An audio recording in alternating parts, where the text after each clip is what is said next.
Hi, family. Pastor Craig here, coming to you from the lobby of our church here at Generations Community. In fact, I'm right by the latte stand. You can probably see back there we're doing some work to fix that movable wall so it's not pink and it matches the colors a little bit better. Adam's been doing some great work with that, and you're going to find out we fixed kind of the platform as well. It's not three different colors. It's all one color now, and it's carpeted. You'll love some of the changes that have happened while you've been gone.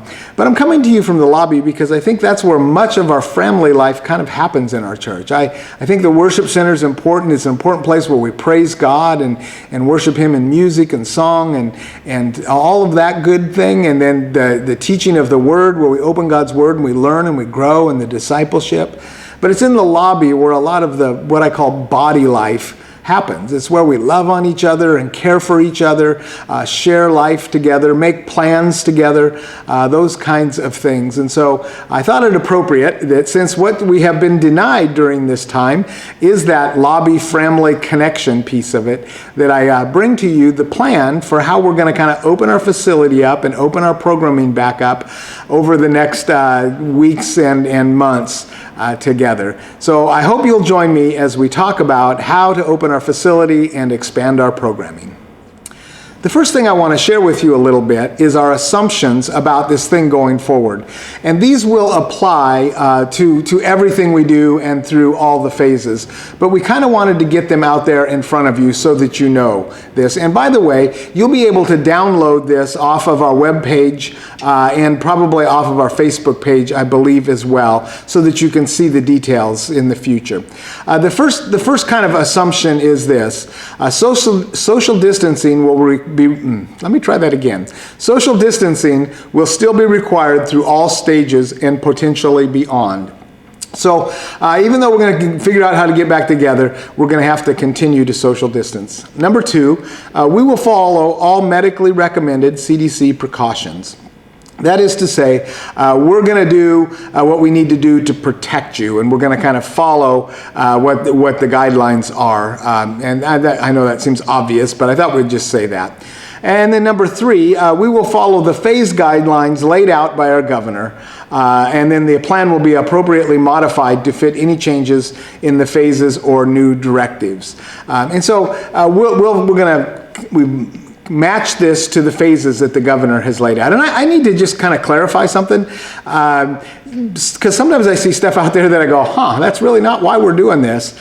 Our facility is closed, not because of the law of man, but because of the law of God. And the law of God is that we lay down our lives for the ones we love, that we protect them, that we love our neighbor. And so we are closed because we don't want to infect one another. We don't want to infect the people we love in all of this. And so we want to protect the weakest amongst us, the elderly and those that are immunocompromised, which, by the way, includes my wife and a number of people, as well as just the whole congregation. And so I just want to be clear about that. What we're doing for theological reasons. Now, there may come a day where the government would say you can't preach Christ, and then that would be a whole different discussion. But that's not the discussion today. We're doing this because of the law of love, because we love our neighbors. And then number four, the unstructured and family nature of Sunday morning worship gatherings will create unique challenges. Here's the deal. The very thing that makes us what we are kind of works against us. Going to church is not like going to the grocery store. We are family.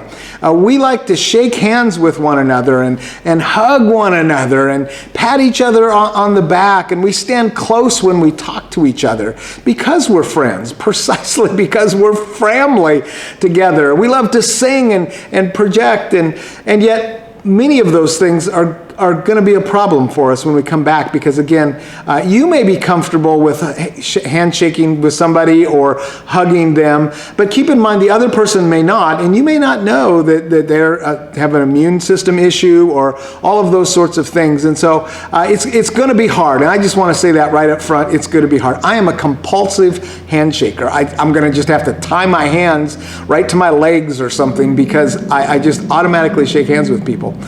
So I'm with with you. But we'll work on that as we go. But I just kind of wanted to acknowledge that up front. And then number 5, we are committed to being a learning organization. That means as new information comes along and as the scientists figure out new ways of doing things, we're going to continue to keep up with that, whatever the latest advice is. And you've already seen scientists sometimes, it looks like they kind of can't make up their mind. Well, that's because new data comes in and things change, and what was the best advice at one place, kind of evolves and it's a new thing. And so we just, in general, we are committed to being a learning organization and using best practices. And then, and this is the one you'll love, we understand that some will not feel comfortable returning until much later. And so I just want to put all of you at ease. If you don't feel like it's safe for you to come back, if you're sick, if there are other issues, health issues in your life, we're okay with that. Ian puts a lot of time and energy into our live feed, and he's going to need some people to stay at home and watch it, or we don't know what'll happen with Ian. So if you're going to be home, continue to watch us on our live feed that we'll have going long after COVID has gone. And then here's the one I meant to say you'd really like. Be Gumby. Stay flexible. I have right back here, I don't know if you noticed this, a little Gumby character. When I was growing up, Gumby was a cartoon, and he's a super flexible kind of guy. And so I was thinking maybe I would give out Gumby awards to the people in our church who are the most flexible, those of you who have to change the most. I should get a Gumby award for not shaking hands. If I get through the first service without reaching out my hand to shake hands with somebody, I should get a Gumby award. Some of you, if you don't hug anybody, So just remember, be flexible in all of this. And that's our assumptions. Phase 1 is kind of the beginning place. This is where we are right now. And this is, all the activities are canceled. Nothing's happened in the building other than I come in once in a while because I just have to change places, although I'm probably more socially isolated in this building than I am at home, where I can practically reach out and touch my neighbors. The worship services are only online, and we continue to facilitate connection and organizational meetings via video conferencing. Phase 2. Phase 2 is going to open some things up a little bit. In Phase 2, some of our life groups may be able to start back up if you have a really small life group. In my case, it's 4 couples, and so we could start back up during that time. The worship team is going to go live again. You've noticed we've been doing those from home and pre-recording stuff, but in Phase 2, which we think will start right around the 1st of June, and I think the 7th will be the first Sunday. We're going to bring the worship team back, and we're going to have the worship day. It'll be a small group again to stay within the guidelines, but we'll do a live service from the church again during that time. And then the last one, which is the one I think some people will be really excited about, we're going to do parking lot worship. So we're going to invite you to come and be in our parking lot while we're doing worship. Because of some technical difficulties, we really can't do it kind of live from our roof. We really wanted to do that. I wanted to do that. A lot of you wanted to do that. But we've just run into some technical things that won't allow us to do that. So what we're going to do is we're going to invite you to come to the parking lot, bring your devices with you, and you can watch together with all of your friends. You can see them in their cars. You can wave at them. You can't get out of the car and go hug them. I'm sorry. But you can watch on your phone, or if you have an iPad or even a laptop, if it's got a good battery in it, you can open that up. And we're going to try and push the Wi-Fi, our Wi-Fi signals. We have a couple of good Wi-Fi signal things. I don't know what they're called. So we get a good Wi-Fi signal out there. And if you can do it without using our Wi-Fi, that would be really helpful if you have like an unlimited plan on your phone, because we know it's going to suck down a lot of Wi-Fi for a lot of people. So that's what's going to happen in Phase 2, which is coming up here pretty soon. And I'm going to be excited to see people in the parking lot. Phase 3. Phase 3 is when things open up a little bit more. Phase 3 is when we can have gatherings of not more than 50. We anticipate this to happen somewhere near the end of June or maybe the 1st of July. If it stays on a 3-week course, that would be really great, but we'll just have to see. And so this is the time when all of our life groups can open up. I don't think we have any life groups that are over 50. So we're going to really encourage you to get together with a life group. And if you don't have one, contact Pastor Joni. Let's get you hooked up in one as we're coming back together. It's just important that we really connect with one another again and experience that body life. And then even our medium-sized groups like our jet setters and senior adults and youth group, those will be able to get back together again as well. We'll maintain social distancing, like I said in those beginning assumptions, but they can get back together again.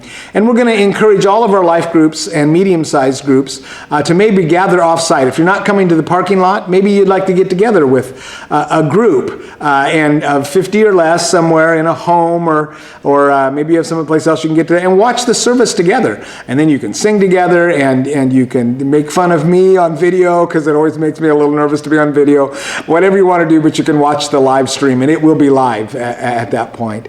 And then also in phase 3, the church offices will be open again. I know Carrie, our office manager, has been answering the phone because we set it up to go to her. But we will be back in the office again, and you'll be able to connect with us. And the in-person organizational meetings will resume as well. And so that's phase 3. Phase 4 is where things are going to get a little wild and crazy. So at phase 4, we can resume normal worship, only we have to maintain social distancing. So that's going to be a little trickier, okay? So the appropriate social distancing measures remain in place. We'll probably have to do multiple services. One of the things that's going to happen is you have to maintain the 6 feet apart in the worship center. And if you've seen our services on Sunday mornings, we're a lot closer than that. The sanctuary is often pretty full. So we'll do some things to help that. Probably we're going to have to do multiple services. We're going to add at least one. So we're thinking about 8, which is our traditional service, 9:30 and 11. And if that doesn't cut it, then we may have to add some more as well. And this is where we're really going to need to come back to this Gumby sort of thing. One of my early youth pastors was a seminary student, and he was a Marine, and he used to say that the motto of the church should be Semper Gumby, stay flexible, or always flexible. There'll be some challenges with that, and we hope you'll stay flexible and have patience with us as we do that. And alternate pews will probably be roped off so that we maintain some distance towards the pulpit, but then also we're trying to figure out a way to make sure you stay 6 feet apart during the service as well in the pews. And then communion, we're going to do communion a little bit differently.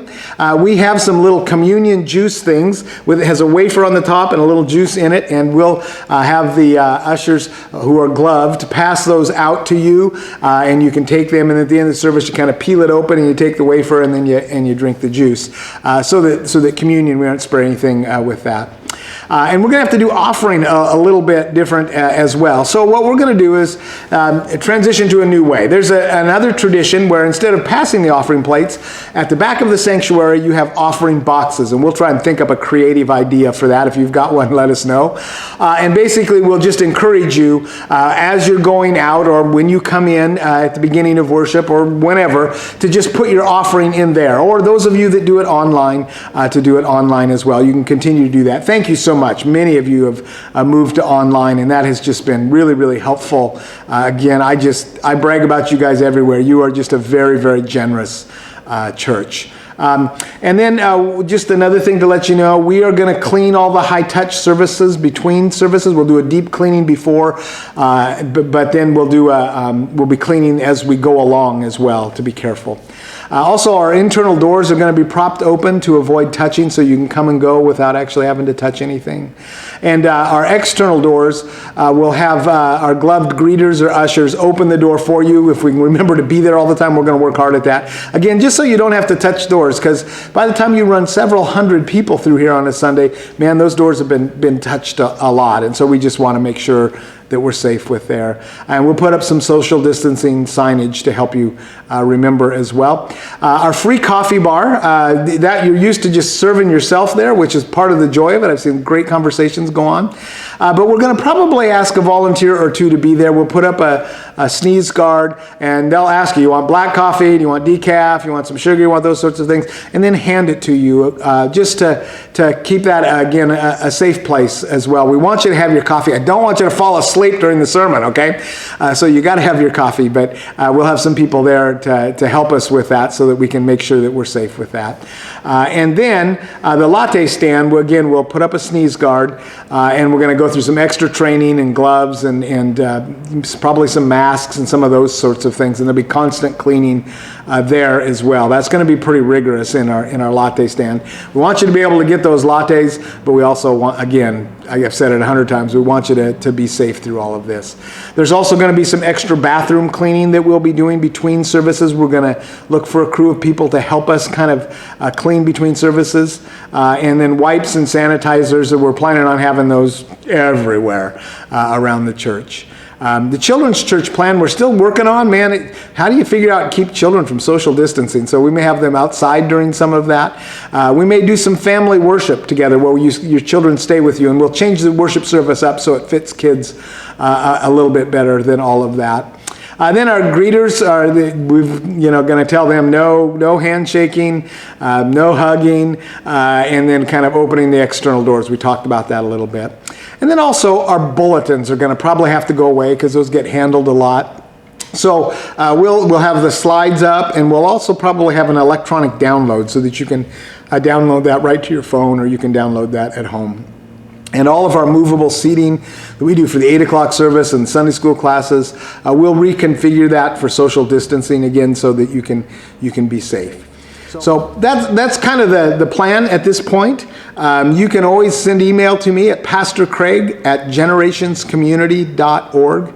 Pastor Craig at generationscommunity.org. And then I just, this time, again, we just want to say we miss you. We are reminded how important community, how important fellowship is.